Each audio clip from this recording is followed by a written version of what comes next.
Hi welcome to hash tag you నేను మీ Manoj. Hydraa misfire అయిందా?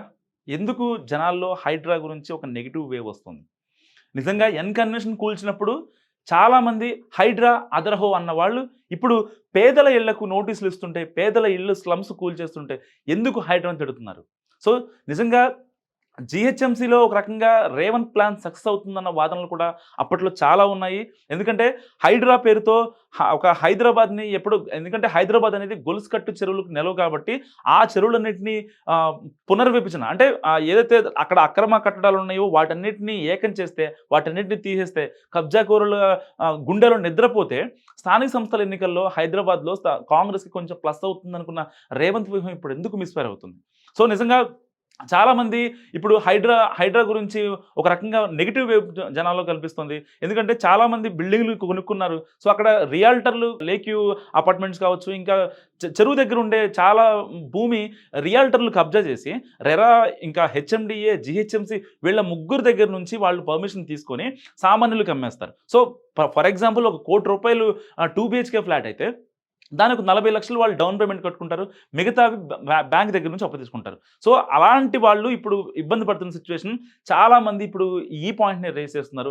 హైడ్రా చేసింది కరెక్టే అయినప్పటికీ కూడా కానీ అంటే ఆ ఇంప్లిమెంటేషన్‌లో లేకపోతే ఏదైతే స్లమ్స్‌కి గాని లేకపోతే రెక్కాడితే డొక్కాడని సిట్యుయేషన్‌లో ఉన్న పేదలకు గాని అలాంటి వాళ్ళ ఇళ్లను ఇప్పుడు కూల్చివేయడంతో సో హైడ్రా మిస్‌ఫైర్ అయిందనే వాదన నిజంగా ఇప్పుడు తెలంగాణలో వినిపిస్తుంది. ఎందుకంటే ఇది దేశం మొత్తం ఇప్పుడు చాలా హాట్ టాపిక్‌గా నడుస్తుంది. హైడ్రా అనేది ఎలా కూల్ చేస్తున్నారు? అసలు దాంట్లో వచ్చే కాన్సిక్వెన్సెస్ ఏంటి? ఇది చాలా సెన్సిటివ్ ఇష్యూస్.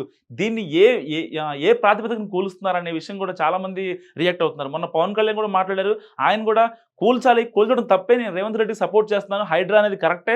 కానీ మానవతా కూడా ఉండాలి కదా అని చెప్పిన పరిస్థితి. సో తెలంగాణ రాష్ట్రంలో మొన్న జరిగిన అసెంబ్లీ ఎన్నికలు రేవంత్ రెడ్డి ప్రభుత్వం అధికారంలోకి వచ్చిన సంగతి అందరికీ తెలిసిందే.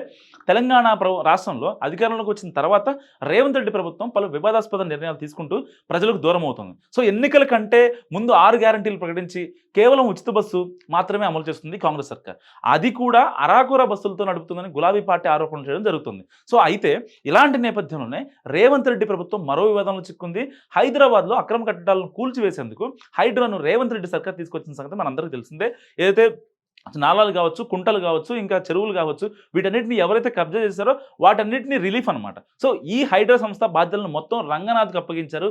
దీంతో చార్జ్ తీసుకున్న రంగనాథ్ అక్కినేని నాగార్జున ఎన్ కన్వెన్షన్ నుంచి పేద ప్రజల ఇండ్ల వరకు అందరివి ధ్వంసం చేసేస్తున్నారు.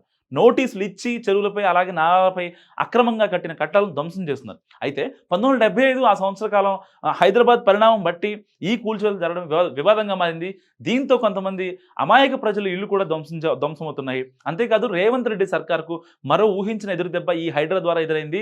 హైడ్రా అధికారులు రంగంలోకి దిగిన ఈ నెల రోజుల్లో హైదరాబాద్ వ్యాప్తంగా రియల్ ఎస్టేట్ రంగం పూర్తిగా దివాలా తీసిందట. సో రిజిస్ట్రేషన్లు కూడా ఎవరు చేయించుకోవట్లేదు. దీంతో రేవంత్ రెడ్డి ఖజానా ఖాళీ అయినట్టు సమాచారం. జులైతో పోలిస్తే ఆగస్టులో రేవంత్ రెడ్డి ప్రభుత్వానికి నష్టమే జరిగినట్టు సమాచారం. హైదరాబాద్‌లో ఇళ్ళు అలాగే స్థలాలు కొనుగోలు చేయాలంటే భయపడుతున్నారట జనాలు.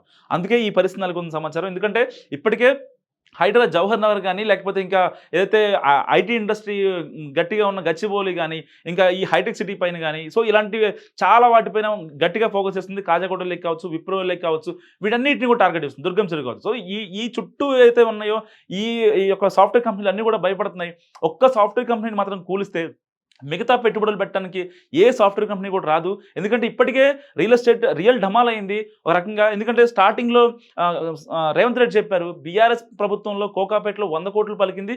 ఇప్పుడు ఇంకా ఇక్కడ 120 కోట్లు పలుకుతుందని కూడా చాలా గంభీరంగా చెప్పిన పరిస్థితి. ఇలాంటి నేపథ్యంలో ఇప్పుడు గనక ఒకవేళ ఏదన్నా సాఫ్ట్వేర్ కంపెనీని కూల్చివేశారని వచ్చింది అంటే గనక ఇంకా ఏ సాఫ్ట్వేర్ కంపెనీ రాదు. ఎందుకంటే సాఫ్ట్వేర్ కంపెనీలు గానీ ఇవన్నీ రావాలంటే చాలా చాలా ప్లానింగ్ ఉంటది దాని వెనకాల. సో ఇలాంటి నేపథ్యంలో జస్ట్ ఏదో బిల్డ్ చేయడం చాలా కష్టం. దాన్ని కిల్ చేయడం చాలా ఈజీ అంటూ కూడా బీఆర్ఎస్ నేతలు విమర్శలు గుప్పిస్తున్నారు. సో ఈ వీడియో గురించి మీరేమనుకుంటారో నా కామెంట్ రూపంలో తెలియజేయండి. చూస్తూనే ఉండండి హ్యాష్ ట్యాగ్.